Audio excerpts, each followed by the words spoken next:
Recording in progress.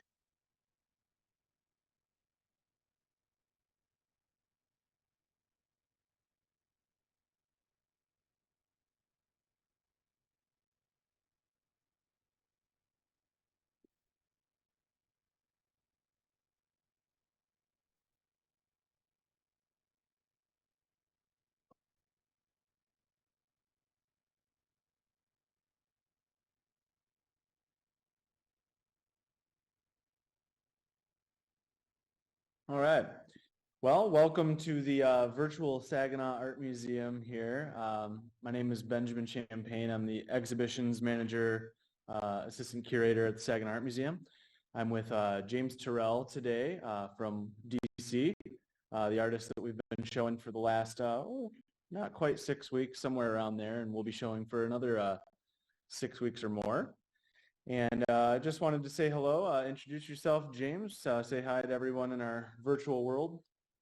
Hello, everybody. My name is James Terrell, and I really like to thank Saginaw Art Museum for putting on my exhibition of this particular series of pieces. Awesome. Yeah, welcome.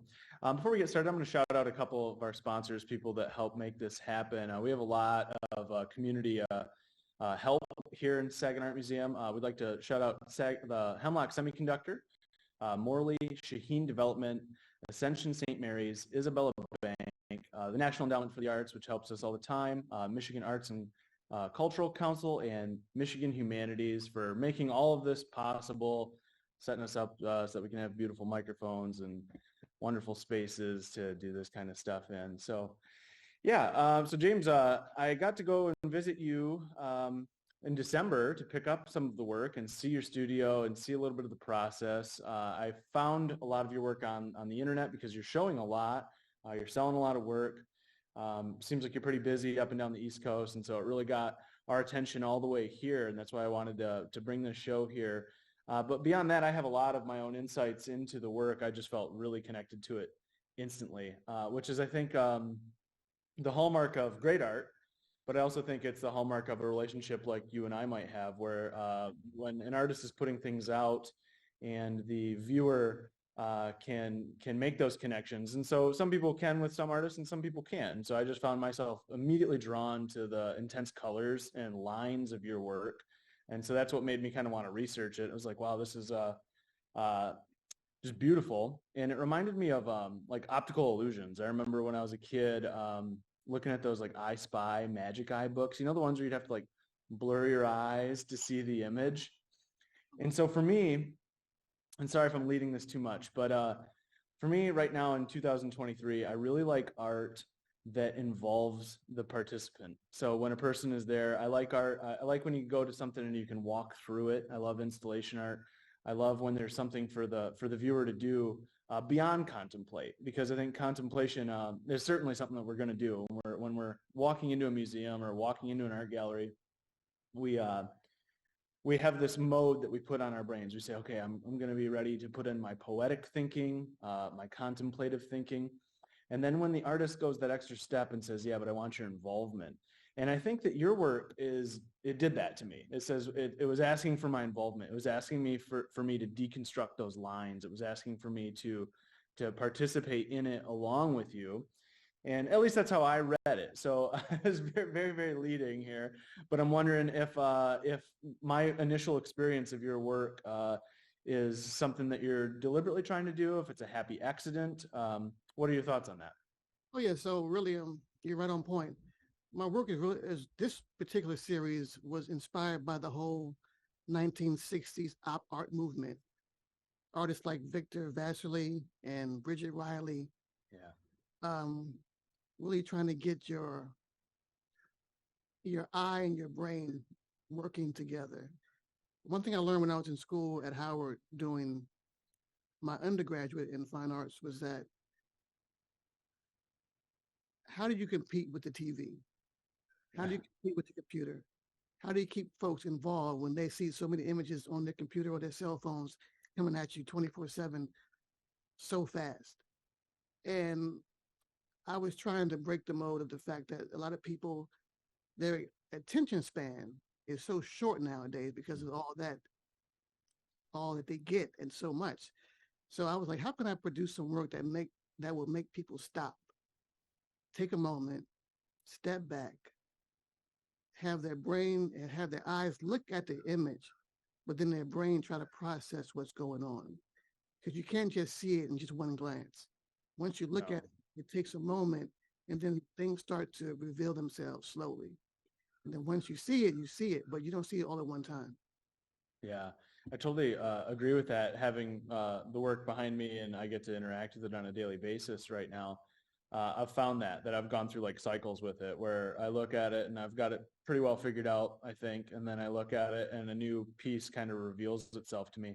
And I think that with your work, especially because of what you're doing, where you're cutting out shapes and assembling them together and putting them in layers, the formal elements are what really stick out to me. So like basically line and color. And I think that that those are, that's what you have for movement. That's what's competing with this screen. And I really love what you're saying there. I personally like a lot of work that is on screens right now, but that's not really necessarily what people are looking for when they come to a museum. So I think I gravitate towards artists like yourselves that are working from a position where like you understand what the competition for attention is, this attention economy. It's like you realize like, okay, if I'm going to work in a three-dimensional medium, that you have to compete with, the scroll. And most people spend like 7 seconds in front of a piece at a museum. So yeah, your stuff is begging people to spend, a little bit more time. I'll have to move the camera around just to show how complex these are. But there's one right over here that the figure is buried in these diamond shapes. So if you just look at it for 7 seconds, you might only see these diamond shapes. But if you stand in front of it long enough, the figure appears and he's put up tucked off to the right. And so one thing that I've liked in this series too is that you put the hats on everybody. So the hats kind of allow me, like once I find the hat, it's like, okay, now you can see the whole structure of this person. And then once you see the structure of the person, then you get to get into the contemplation of like, who are these people? Who are these characters? Which I guess is kind of where I wanted to ask is, are these based on, people that you've met in real life? Are these all figments of your imagination? Are these like literary characters, musicians? Who are these people that you're building these assemblage portraits of? A lot of them are imagination. The hats are based off my mother and father. My mother has a hat room in her home. And she has nothing but a collection of hats. No kidding. She's a first lady, and my dad's a pastor in D.C. of the second oldest Baptist church in D.C., located downtown by Union train station. And so I've always been interested in the hats and the stained glass windows of churches. So trying to grid out the space, like the line work of the churches. My parents put me in Catholic schools growing up because the DC schools weren't that well off for students. So they wanted to make sure I got a very good education. So they put me in a Jesuit school called Gonzaga High School. And then Queen of Peace for elementary school. And then I went to a school in Virginia, was a Lutheran school. And then I went to another school, which was also Christian based. But we always have to go to mass and church during school. And I would love to see the stained glass windows. And my dad is a pastor still, but growing up, he would preach at different churches. And I would always be able to see these different stained glass windows in all these different churches and how different they were and how similar they were and how the colors burst through those bold black lines. And it really sunk into me. And I really wanted to add that to my artwork as well. Oh, totally. Yeah, I mean, sitting in here, it's like being in a chapel. Absolutely. They're definitely stained glass, which is so cool. I think everybody finds a lot of inspiration and beauty in that, and you've really pulled it off. I do love when artists tell me, and as you've just told me, how they're synthesizing their personal life into their work. So you said that like the hats are really just, mom's hat collection, which also is this thing that I've found with a lot of great art and great artists, when you can just take something that simple, Mom had a lot of lovely hats. Let's insert these into the work. And it doesn't have to be much more than that. And then this whole thing can grow from that, this whole character in your mind. I'm looking at one across me where the woman has big sunglasses and scarves. And so I can just see how, yeah, this could be the manner of someone's dress before church on the way. And so it's like, as you're making these hats based on your mom's collection, immediately the second piece is born probably before you're even finished with the first piece. You're like, oh, I have an idea for the next one. And then, this is how you get to a whole series, which I think is a lovely way to see a show. I think that you've done a really good job of putting together like a show, something that's coherent. Each character kind of holds their own little tale as you go through. And so I'm wondering when you do these shows, is that something that you have in mind, or when you build a series? I think I've seen recently that you're working in just a little tweaked direction. So maybe your next show is going to be even different. Yeah, the new work now is more linear, I would say. It's more strips as opposed to these big, bold shapes. Mm-hmm. And I guess to backtrack, first of all, I guess when COVID first hit, I was still painting. But my wife said, Right. you have time now that you don't have to go to school. Work on a series of art that you can show. And I worked on a series. It wasn't this series. It was a series like the one kind of behind me where it's just bright, bold colors. It was still gridded out like a quilt, but it was not paper. Mm-hmm. I got that series done. I showed it. Then I moved on to a new series where it was more free flowing art, where it was just more splashes of color. It wasn't so contained or so rigid. And then she said, I want to challenge you to use paper and see how that works with you. Yeah. Wow. Okay. So I started, I did the first series in 2020, then 2021 was the second series, 2022 started this series. And so I started to piece them step by step, piece by piece. I was trying to look at, the spiritual aspect of people, what lies beneath the physical. There's so much going on right now, and a lot of people were dealing with so many situations. And I was trying to show them that, look, there's something more than just what you see every day. And I'm a vivid dreamer. I have dreams every night. There's so much the fact I wake up tired sometimes. So I'm saying there got to be something more than just what I see every day, because I'm seeing whole new places I've never seen before, people I've never seen before. And so I was trying to just capture the whole beyond the transitional plane or terrestrial plane aspect of being that there is more than what we actually see every day.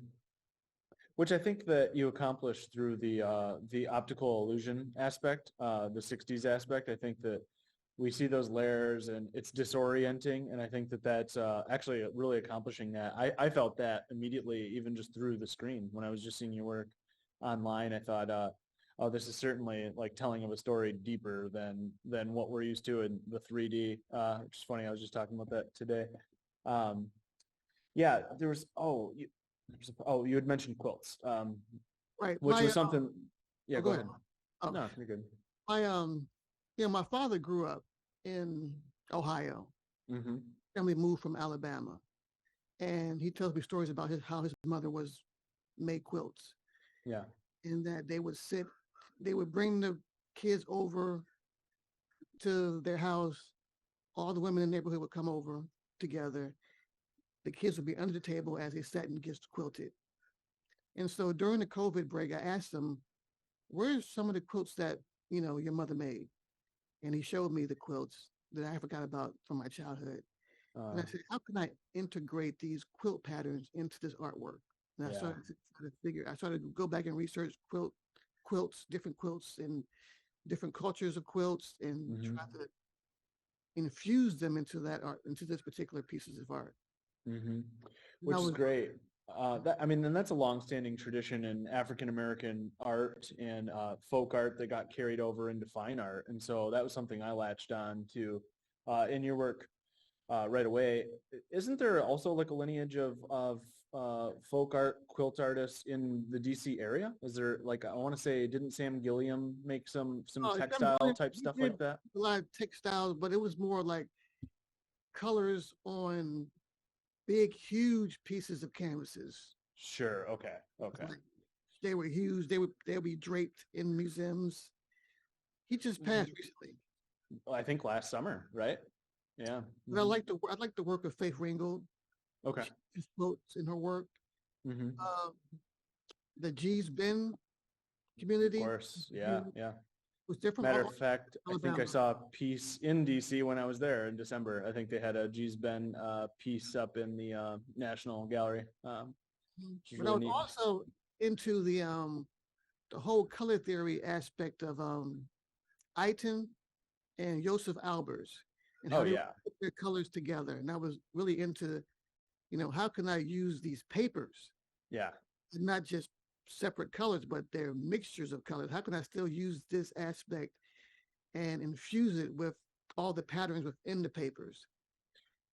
I love that. Yeah, Joseph Albers is my guy. I love Joseph Albers. And I think that's something that resonated with me is just your use of color in here is like, it feels almost to me, forgive me if this sounds crazy, but like no rules. It's just like, it's so big. It's so vibrant. There's so many colors. I mean, I think almost every piece that I can see touches on all parts of the palette. And there's still some balance between each one on complementary or even on, I'm forgetting the term, but when they're negatively associated. So there's like this thing where they get yoked together and you see that thread through the piece, and then you can see some where they're jarring, and there's like that disposition between the two of them. And so, yeah, I think that your use of color is definitely what's winning the fight against the screen here. Is it's like undeniable when you stand in front of it. Is there a way that you select colors for a piece? Is there like a way that you pick which fabrics are going to get into a character, or is it just kind of what you got laying around the studio? Well, me and my wife have she got me into this whole paper fabric. So we have a whole collection of papers and fabrics from all over the world now. And so I was really into the group called Afrocobra, which is, I think, from Chicago when I was at Howard. And they were really into these bright, vibrant colors. Artist named James Phillips was one of them. And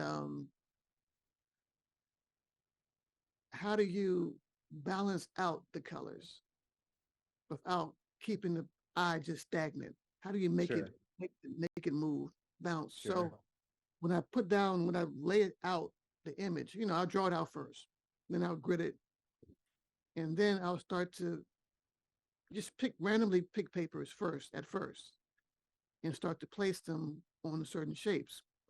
But as time Okay. goes on, the painting begins to speak for itself. Sure. And you have to, as an artist, move back and listen to what it's saying to you. And they'll tell you where to put certain colors. And, my brain is full of all the papers and images that we have. It'll say, put this color here or put this color here. Sure. Paper over there. Sometimes as artists, we get in the way of our artwork and we try to tell it what it wants to look like. But Mhm. it will tell you what it wants to be if we just sit back and listen to it. Mm-hmm. So you might put a piece down as a placeholder almost just for the shape, come back to it, and you might like change the color on that or change the piece if you realize like, oh, the shape works, but the color is not working. No, well, I'll put the piece down first. Mm-hmm. It'll stay there. But then it'll say what should go next to it. Gotcha. No, it will Okay. stay. But then one thing that I learned when I was in art school was that, what you put down is not a mistake. Mm-hmm. Go with it. It's there for a reason. Oh. Obviously, you need to figure out what needs to go next, or it'll tell you what to go next. Sure. Yeah. That took time. I didn't start doing that when I first started painting.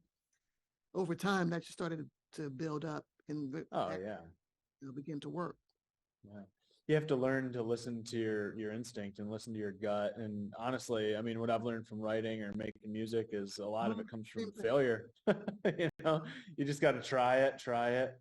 Final product comes. And what I've always said is when you're creating something, you have this idea in your mind, and then the thing that gets into reality is like 70% of what you imagined, And so then those few times a year when I make something and what I imagined comes out to almost 100%, I'm like, oh, I did it. Like I did it. I got it out. And so I'd imagine, yeah, as you've developed your craft and your style, you hit that marker more and more frequently. Yeah, I would guess that the images that are planned out, those are drawn out. Those are planned. But the color part is not planned. That's Gotcha. out instinctively, naturally, free-flowing aspect of the series. When you draw the characters, so you draw the characters out on like a sketch paper or whatever, do you then I just draw them on the canvas? On the oh yeah, there's some on the back of some of them. Do you draw your lines in where the shapes are going to go, or do you just cut them and just start laying them? Oh no, I draw. Well, first I draw the image. Yeah. Get a ruler, grid it out, make the pattern over the image, and then I begin to. I have a clear acetate paper, which I put over the canvas that I have the image on, and begin to trace out the shapes. Gotcha. Cut the acetate paper, put it over top of the paper I'm going to use, cut it out, and then glue it onto the canvas. Wow. Yeah. So that's definitely a hobby that had to be born during COVID when you had time. Yeah, but it's awful when you have 3 kids. Oh yeah. They come by and just knock it off. One kid who's 3 and one kid who's 4. And they went in through the house, knocking stuff over. That's funny. Do the kids want to make art? Are you teaching them how to make art? Oh yeah, they love art. They're very hard critiquers of art. We go to museums and they'll say what they don't like. We'll go to shows and they'll say things like, "Oh, wow, no." Oh wow, that's so funny. Oh, I love it. They're going to be little curators. They love art. Oh, that's cool. What drew you to art to begin with? I mean, you had shared a little bit about your childhood and growing up in church environments and seeing the stained glass and stuff, but what made you want to take the leap into being an art educator, being an artist? How did art become your entire world? It's interesting. So growing up, I always loved to draw.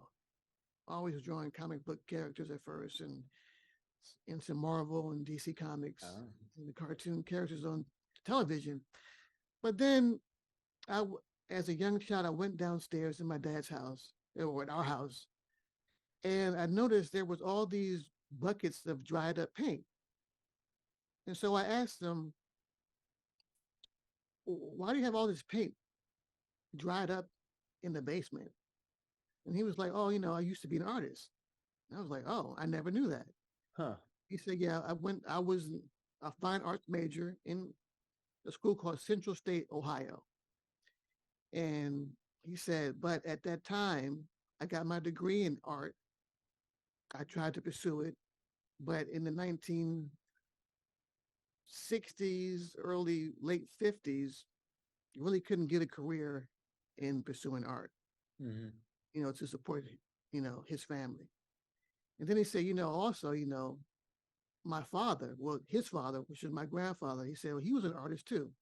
He was a phenomenal portrait painter, but he had 10 kids in Alabama and he could not support the family off of art. So he went and became a mechanic. And so my dad couldn't pursue the art the way he wanted to. So he went to education and then the ministry, got his degree and got a doctorate education and got his theology degree in the MDiv and became a pastor. I said, wow, how can I make this work? You got 2 generations of artists who try to do this. Yeah. Way to make this happen. So I just started to pursue art. I tried to, when I first went to college, I went to a school called Pace in New York City. Yeah. And I went into business school. Yeah. Not working out. It was awful. So I said, I got to go back on this art. So I left Pace, went to a school called Virginia State, where I signed in as an art major. There for 1 semester, did not like it because it was nothing out there but cornfields. Transferred to Howard University, and I majored first in art, in painting, and then graduated from there. I taught for 1 year in DC, did not like it at all. Yeah. So then I applied to every school in New York City because my dad was teaching in New York at the time. And he would come back and forth on the weekends. And I loved New York City so much. So I applied to every school up there. He did not want me to go, but I said, I'm going. So I'm going somewhere in New York. I got into Parsons. And wow, I got into Parsons. Yeah. And so packed up my stuff, went to Parsons, and learned so much about the art scene and the different aspects of color, which was different than Howard. Yeah. And how was it different? Howard was more in your face colors. Yeah. Boom, boom, boom. At Parsons, they were saying, slow down, move, push it back. You're putting too much. You have one section of your canvas, which could be a whole painting. You're giving them too much. They were saying. So that was interesting. Huh. Mm-hmm. Wow. And so then from there, I graduated from Parsons, got my master's in Parsons. But I was really into music then at that point. So at band, we were playing around New York, back in all of these little club scenes in New York, all these CBGBs and all What these years was it? This was 2002. Okay, cool. 2000 to 2002. Cool. And I loved New York so much that I stayed after graduation. I want to go back to DC, so I applied to a school called Union Seminary, part of Columbia, and I got into their MDiv Art and Theology program. And so I began to look at more spiritual aspects of art. Being that my dad's a pastor in DC as well, so I was like, how could I combine my artwork with the religion aspect? Cool. Oh, you can keep going. Yeah, I'm into it. I love hearing about the art school in New York City. What a great way to enter. Yeah. Yeah. So I was still into the whole music scene. I was still doing art, but now I'm in theology school. Next is right down the street from Columbia. It's part of Columbia, actually. Sure. I was right above Harlem. So I was traveling around New York nonstop. I loved it.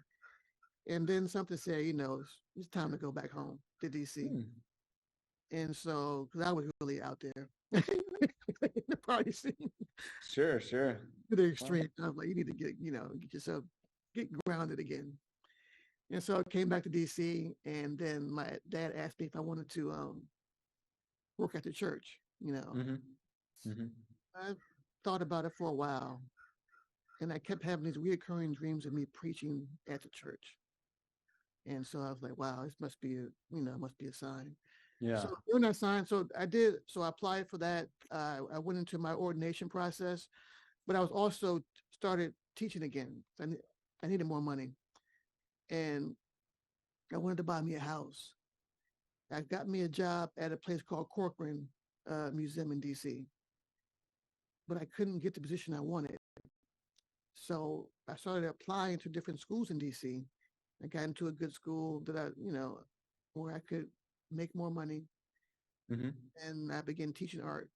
And I've been teaching art in DC for about 12 years now. I've moved between schools. That school I taught at for 4 years, moved to another one called Perry Street Prep, taught there for 3 years.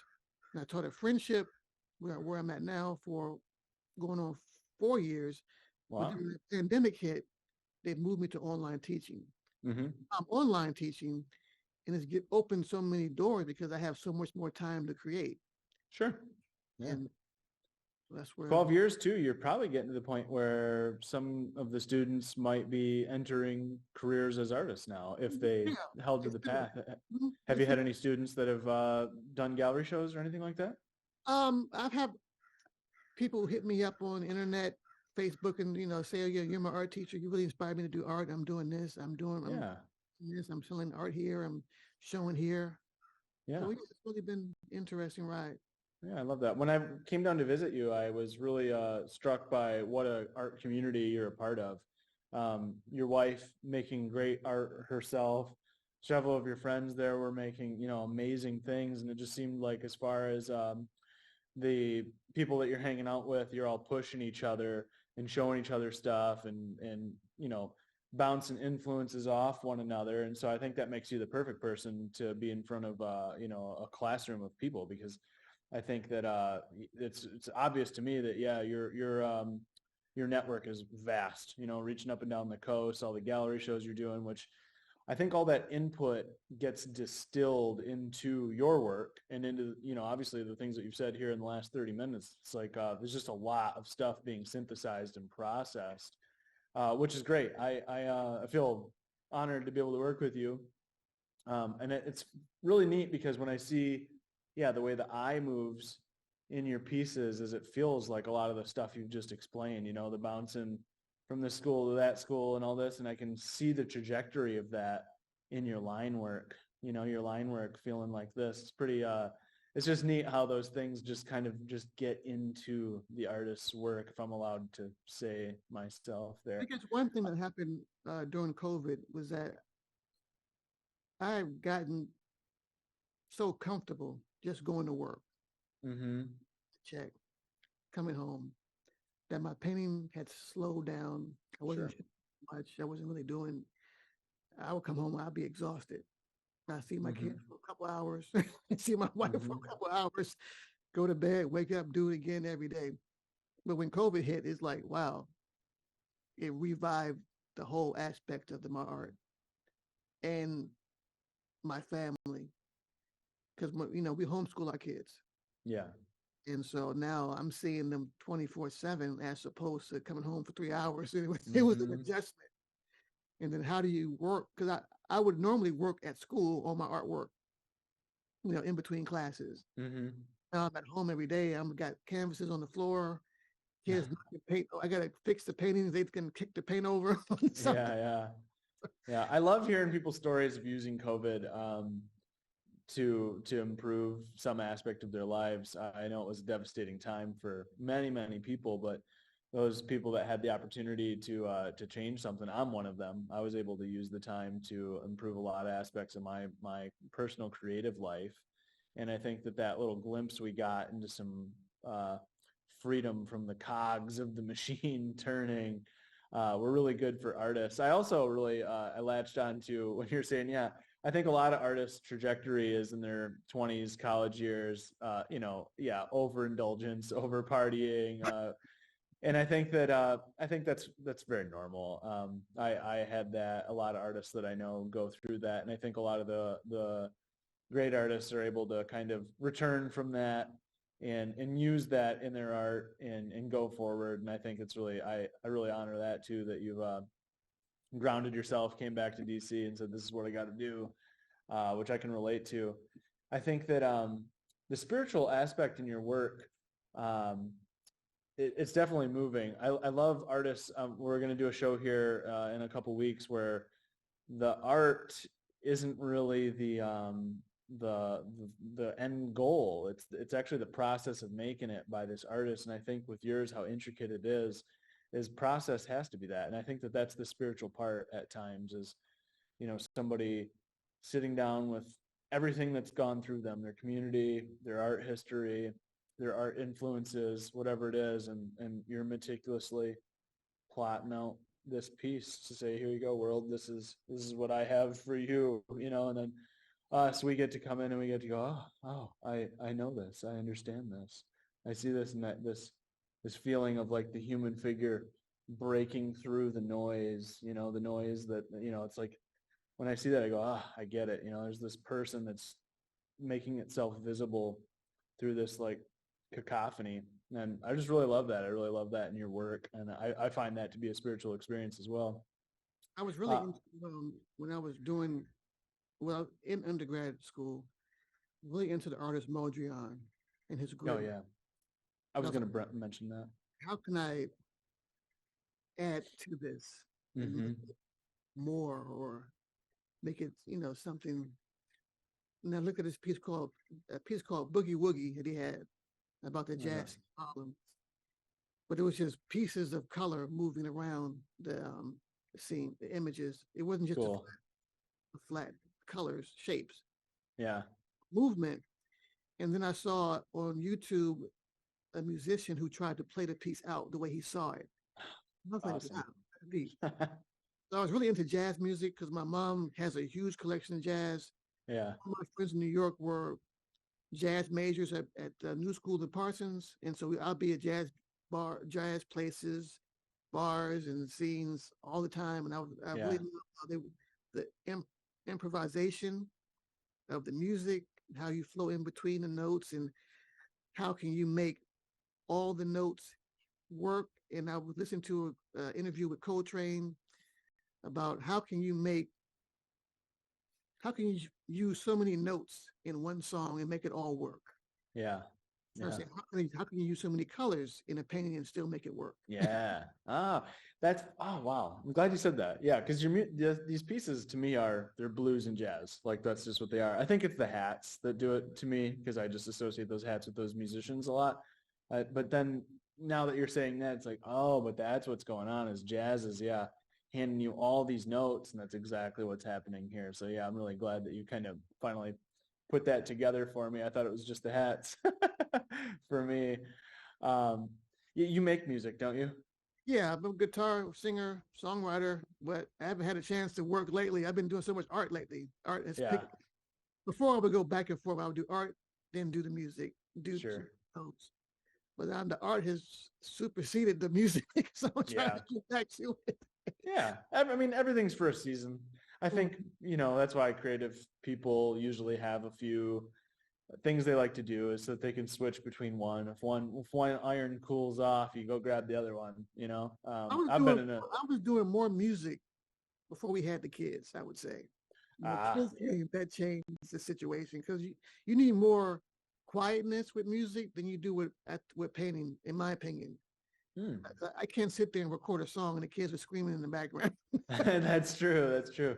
Hard sometimes to even construct a song, to even hear your own chords or your own, I was yeah. losing my thought pattern in music. I couldn't hear myself because the kids were constantly daddy, daddy, daddy, asking questions, but I could still do the art. Yeah. It's a different approach. Mm-hmm. Mm-hmm. But Totally. now that they're getting older, it's starting to I'm starting to hear music again. Ah, we love it. Well, I mean, you got the jazz and the visual arts for now, so we are reaching about 40 minutes, so we might probably wrap this one up. You're going to be here in 2 weeks, 3 weeks, so we're going to have a little party. That'll be cool.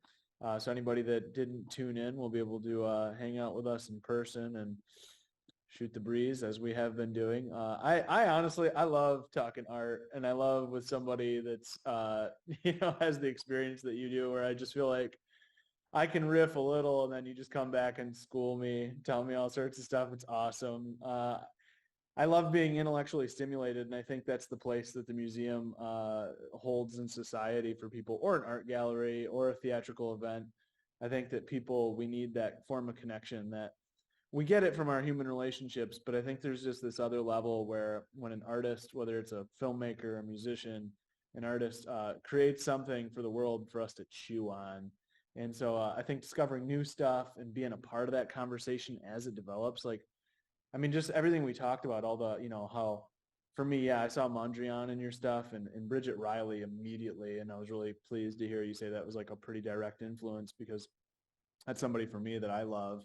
Mm-hmm. And so to see how you're contributing the next layer to that conversation, and then I get to be here and I feel a part of it. And I think anybody that's here gets to be a part of that. And so as we move forward another 100 years in history, and we're doing projections and the lines are wiggling or whatever is going on, we're going to look back at this moment and go, oh, but remember when this was synthesizing all of those, and it's just so cool to just think about how it just moves on and moves on. And this is the point we're at right now. And I think for those reasons, some people sometimes are put off by contemporary art, but I love contemporary art because, it's just like, what's right now? It's what's right now. And I think that you're doing a great job of that. And I'm just really happy.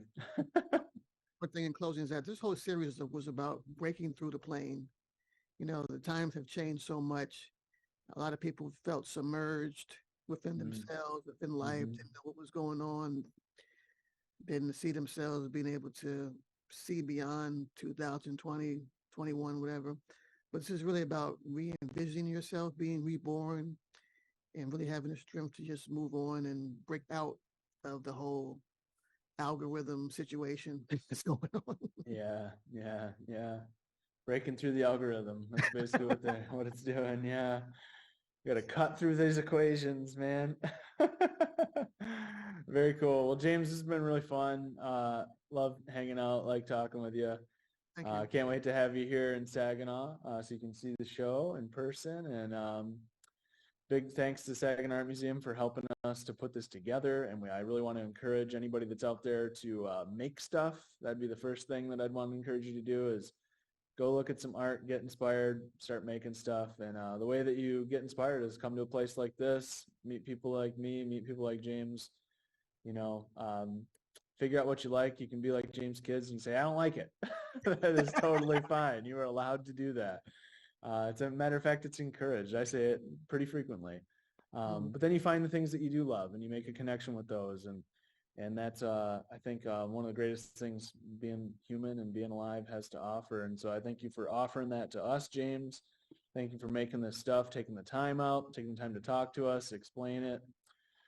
Anything you want to add before we sign out? Oh no, I really appreciate you guys getting this work out because no one saw this work until you guys came out to come and look at it and bring it back. And I appreciate you guys coming to get it and to move it back. A lot of folks did it. And it's brand new work of this year. No one has seen a series like this. Yeah, right. Very cool. All right. Well, we're going to log off. I hope everybody has a good Saturday. Thanks, James. See you. Right. Good day. Yep.